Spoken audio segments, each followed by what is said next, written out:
नमस्कार। आप देख रहे हैं द रत्नेश टॉक और मैं हूं रत्नेश रंजन। मेरे सभी सामाजिक परिवार के सदस्यों का बहुत बहुत स्वागत है। विभाजन विभीषिका को हम याद क्यों करें? पुरानी बातें याद करके क्या फायदे हैं? क्या लाभ होने वाला है पुरानी बातें याद करके? हम सबको पीछे मुड़कर देखने की आवश्यकता क्यों है?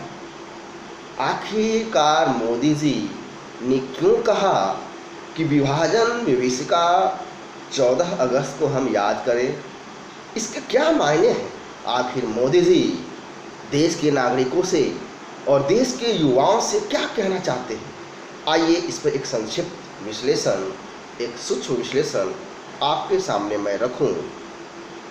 यहाँ पर गौर करने लायक बात यह है कि मोदी जी को भी 7 साल लग गए, 7 ईयर्स उनको यह बात कहने में, चूंकि केंद्र में मोदी सरकार पिछले 7 साल से है। तो क्या पीएम कुर्सी की मजबूरी थी? कुछ राजनीतिक मजबूरियां थी? यह भी अपने आप में प्रश्न है। जैसा कि अक्सर होता आया है कि मोदी विरोध में कुछ भी करो, कुछ भी बोलो, कुछ भी मतलब कुछ भी। तो एक बार फिर से जब मोदी जी ने कहा 14 अगस्त 2021 को अपने ट्विटर अकाउंट से कि विभाजन विभीषिका को याद करने की हमें आवश्यकता है, जो भाई बहन पीड़ा महसूस किए हैं उस पीड़ा को भी हम सभी महसूस करें, तो उनकी आलोचना शुरू हो गई। एक के बाद एक ट्वीट करते हैं 14 अगस्त 2021 को प्रधानमंत्री नरेंद्र मोदी जी। आलोचना हुई कि आखिरकार क्यों हम सबको पीछे मुड़कर देखने की आवश्यकता है, जबकि भारत अब 21वीं सदी में आगे बढ़ रहा है। मैं अपने देखने वालों को बता दूं, ये कहना चाहूँगा कि व्यक्तिगत रूप से मुझे लगता है कि भारत को पीछे मुड़कर देखने की आवश्यकता है, बिल्कुल 100% है। कैसे? मैं तर्कपूर्ण पूरे तथ्य, तर्क और प्रमाणों के साथ आपके सामने यह विश्लेषण रखने जा रहा हूं। आप वीडियो के अंत तक बने रहें तो जो मैं कहना चाह रहा हूं वो तथ्य, वो तर्क, वो प्रमाण आप समझ सकेंगे। आखिर प्रश्न यही है कि आवश्यकता क्यों आन पड़ी? आए दिन हम देखते हैं, सुनते हैं, कैसे कैसे नारे लगाए जाते हैं, भारत तेरे टुकड़े होंगे, इंशा अल्लाह इंशा अल्लाह, हिंदुत्व की कब्र खुदेगी एएमयू की धरती पर, कश्मीर में रहना है तो अल्लाह अकबर कहना होगा। और तो और 15 मिनट पुलिस हटा देने की बात की जाती है और उल्टे कहा जाता है कि भारत किसी बाप की जागीर नहीं। लेकिन ये कौन लोग हैं जो ऐसा कर रहे हैं? उसी चीज को समझने की आवश्यकता है और संभवतः मोदी जी भी उसी ओर संकेत कर रहे हैं। मुझे व्यक्तिगत रूप से ऐसा लगता है। चिकन नेक को असम से, भारत के मुख्य भूमि से अलग करने की बात की जाती है। किस तरह से 370 को हटाए जाने पर विरोध हुआ, किस तरह से सिटीजनशिप अमेंडमेंट एक्ट जो लाया गया उसका विरोध हुआ, ये अपने आप में बहुत बड़ा प्रश्न है। किस तरह से राम मंदिर भूमि पूजन का विरोध हुआ, तो धर्मनिरपेक्षता की जो हकीकत है वह समझ में सबको आती है। तो अब प्रश्न उठता है कि जो विभाजनकारी शक्तियां आज़ादी से पहले थी, क्या आज भी वो शक्तियां वर्तमान में, वो सोच, वो विचारधारा, वो लोग, वो जमात क्या अभी भी मौजूद है? जी बिल्कुल, वो मौजूद है। और इसीलिए आवश्यक है कि जो दंश, जो पीड़ा हमने 75 साल पहले झेला है, उसे बच्चे बच्चे को, देश के युवाओं को, देश के हर नागरिक को अवगत कराया जाए। तो अवगत कराने से फायदे क्या हैं, लाभ क्या है, जरा उससे भी समझें। लगातार भारत विभाजन की पीड़ा सह रहे भारतवासी, कई किताबें लिखी गई, लेकिन कोई भी भारत का पीएम नहीं बोला भारत विभाजन विभीषिका और क्यों हमें याद रखना चाहिए। लेकिन मोदी जी ने ये कहा। भारत विभाजन के गुनाहगार राम मनोहर लोहिया ने लिखा है पुस्तक, उनकी खुद की पुस्तक है। पाकिस्तान अथवा भारत विभाजन जैसे पुस्तक अम्बेडकर जी ने स्वयं लिखी है, लेकिन यह किताब लगभग मार्केट से एक तरह से कहिए तो गायब कर दी गई है। न तो कोई राजनीतिक दल और न ही कोई मीडिया इस पर कोई चर्चा करना चाहता है। यदि चर्चा करेंगे तो जो फर्जी छद्म धर्मनिरपेक्षता है उसकी कलई खुलेगी। चूंकि राम मनोहर लोहिया और अंबेडकर जैसे जो महान विभूति हैं वो कोई बीजेपी के नेता नहीं थे, वो कोई आरएसएस के नहीं थे, वो कोई बजरंग दल के नहीं थे, वो कोई वीएचपी के नहीं थे। राम मनोहर लोहिया तो बिल्कुल प्योर समाजवादी थे।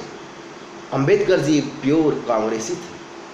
तो उनके द्वारा जो लिखित पुस्तक है उसे भी पढ़ने और पढ़ाने, बताने, समझाने की आवश्यकता है।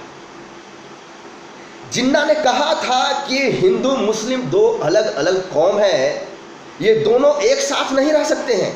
लेकिन इस बात को भी भुला दिया जाए, इसकी भरसक प्रयास की जाती रही है।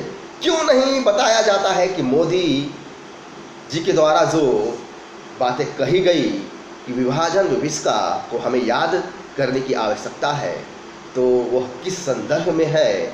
निश्चय ही जो विभाजनकारी शक्तियां हैं उससे अवगत होने की आवश्यकता है, ताकि भविष्य में ऐसी घटनाएं न हो।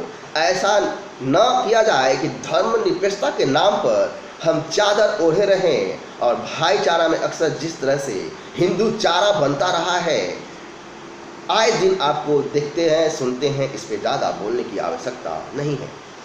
तो अब आइए वापस जिन्ना पे। जिन्ना का विचार कि हिंदू मुस्लिम दो अलग अलग कौम है, दोनों साथ में नहीं रह सकते हैं। 14 अगस्त उस जिन्ना को याद करने का दिन है, निश्चय ही याद करने का दिन है। हमने आपने भुला दिया है उस दौर में एक शख्स का नाम सरदार पटेल। उन्होंने क्या कहा था, उनका एक यूट्यूब पे एक ऑडियो बहुत ही वायरल है। उस वीडियो का जो लिंक है मैं इस वीडियो के डिस्क्रिप्शन बॉक्स में डाल दूंगा।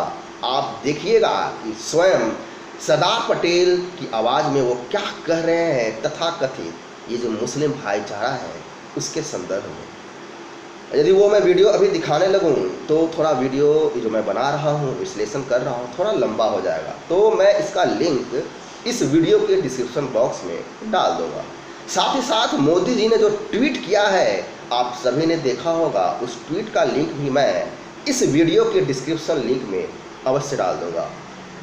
हमें इतिहास के उस दौर से वाकिफ कराने वाले किताब को लगभग गायब ही कर दिया गया है। जैसा कि मैंने आपसे कहा कि भारत विभाजन के गुनाहगार यह पुस्तक राम मनोहर लोहिया ने लिखा था और वो प्योर समाजवादी थे।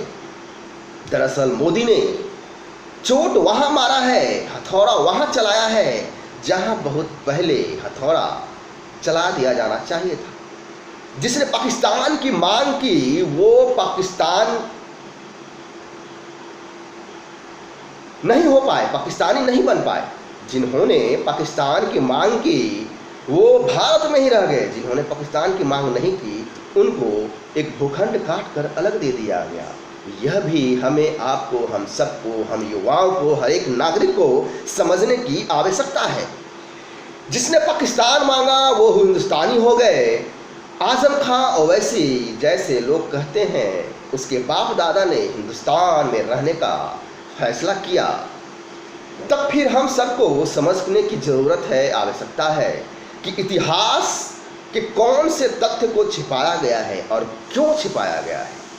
1946 के चुनाव में जब अंग्रेज यहाँ पे शासन कर रहे थे तो उस समय 1946 में एक चुनाव होता है। मुस्लिम लीग जिन्ना की जो पार्टी थी 89 सीट पर मुस्लिम लीग चुनाव लड़ती है और वह जीतती है। मुस्लिम की सुरक्षित सीट थी वह। यूपी में 66 में से जिन्ना की पार्टी मुस्लिम लीग को 54 सीट मिलता है। 66 में से 54 सीट। बिहार में भी 40 में से 34 सीट मिलते हैं मुस्लिम लीग को। उड़ीसा में 6 में से 4 सीट मिलता है, आसाम में 34 में से 31 सीट मिलते हैं। इसी तरह मद्रास प्रेसिडेंसी में 29 में से 29 सीट जिन्ना की पार्टी मुस्लिम लीग को मिलती है। तो गौर करने लायक बात यह है कि वर्तमान में ये सभी इलाके कहाँ हैं? निश्चय ही भारत के अंदर हैं।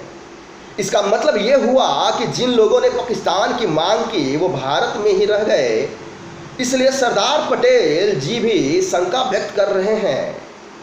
कोलकाता में वो आज़ादी के बाद कह रहे हैं एक अधिवेशन में,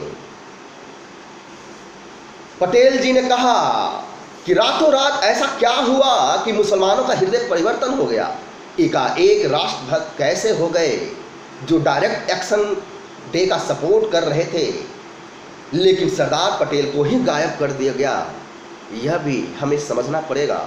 और शायद यही रीज़न था, यही कारण था कि मोदी सरकार ने विश्व का सबसे ऊंचा स्टैचू सरदार पटेल का गुजरात में बनाया, ताकि इसी बहाने जो तथ्य हैं, जो फैक्ट हैं, लोगों के सामने वो नजर आए, सामने आए। गांधी ने बलपूर्वक कैसे नेहरू को पीएम बनवाया? कई बार तो ऐसा लगता है कि गांधी ने देश के साथ वाकई में वो खेला कर दिया जो ममता बनर्जी आज की तारीख में बंगाल में कर रही है। कैसे सरदार पटेल को गायब कर दिया गया, वो सरदार पटेल जो भारत का पीएम चुना गया उनको, लेकिन बलपूर्वक सरदार पटेल को न बना करके जवाहरलाल नेहरू को बनाया गया। देश के विभाजन को कभी नहीं भुलाया जा सकता। नफरत का वो हिंसा ने हमारे कई लाख भाइयों बहनों को बेघर किया, उनको जान गंवानी पड़ी। उन लोगों को याद में विभाजन विविष्का दिवस के रूप में मनाने का फैसला मोदी सरकार ने किया और इसको ट्विटर हैंडल के माध्यम से सूचित भी किया भारतवासी को।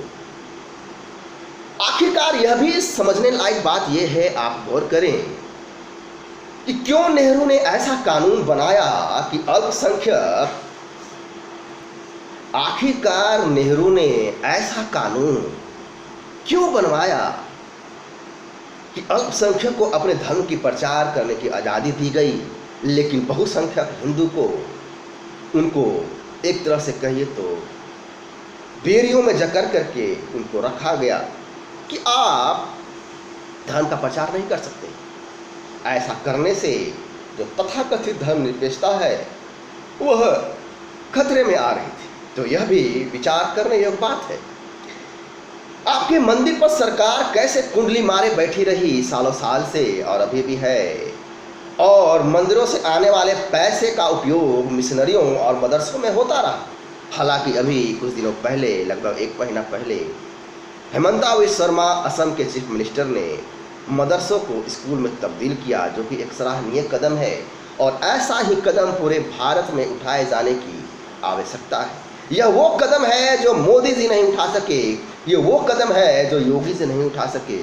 तो निश्चय ही यह कहने में कोई दो राय नहीं होनी चाहिए कि योगी के बाद कौन? बिल्कुल हेमंता बिस्वा शर्मा, इसमें भी कोई दो राय नहीं होनी चाहिए। इन सब के मायने समझना हमें बहुत ही आवश्यक है, जरूरी है। ओवरऑल संदेश देने का प्रयास कि 14 अगस्त को भी 15 अगस्त के रूप में मनाएं, उस पीड़ा, उस विभीषिका को, उस दर्द को हम महसूस करें जो कि इस छद्म धर्मनिरपेक्षता की आड़ में भुला दिया गया है। ठीक वैसे ही जैसे 1990 के दौरान कश्मीरी पंडित के साथ जो बर्बरता बरती गई, वो भी लोकतांत्रिक पद्धति से सरकार चुनी हुई उसके द्वारा, और कांग्रेस मुंह ताकती रही। बच्चे बच्चे को, प्रत्येक युवा को यह जानने की आवश्यकता है, बताने की ज़रूरत है कि जिन लोगों ने पाकिस्तान की मांग की वो यहीं भारत में रह गए, और जो बेचारे, जो मासूम थे, जो इस बात से अवगत नहीं थे कि बस रातों रात वो तो घर से बेघर होने वाले हैं, अब भारत भूमि उनकी अपनी भूमि नहीं रहेगी। उन्हीं के वंशज जो भारत में रह गए, पाकिस्तान डिमांड करने के बावजूद वो जो लोग यहाँ रह गए, उन्हीं के वंशज आज 15 मिनट के लिए पुलिस हटाने की बात करते हैं। वही लोग चिकन नेक काटने की बात करते हैं। वही लोग भारत तेरे टुकड़े होंगे इंशा अल्लाह की बात करते हैं। हिंदुत्व की कब्र खुदेगी एओमी की धरती पर ऐसा नारे लगाते हैं। इस तरह से कई बातें हैं जो कि हमारे आपके सामने खुलेआम है, यह कोई छिपी हुई बातें नहीं है। तो मोदी जी ने जो कहा कि विभाजन विभीषिका की पीड़ा को याद करने की आवश्यकता है, तो यह था मेरा विश्लेषण। आशा करता हूँ मैं समझाने में सफल रहा हूँ। अपना कमेंट के माध्यम से आप अपने विचार अवश्य व्यक्त करें। जय हिंद, वंदे मातरम।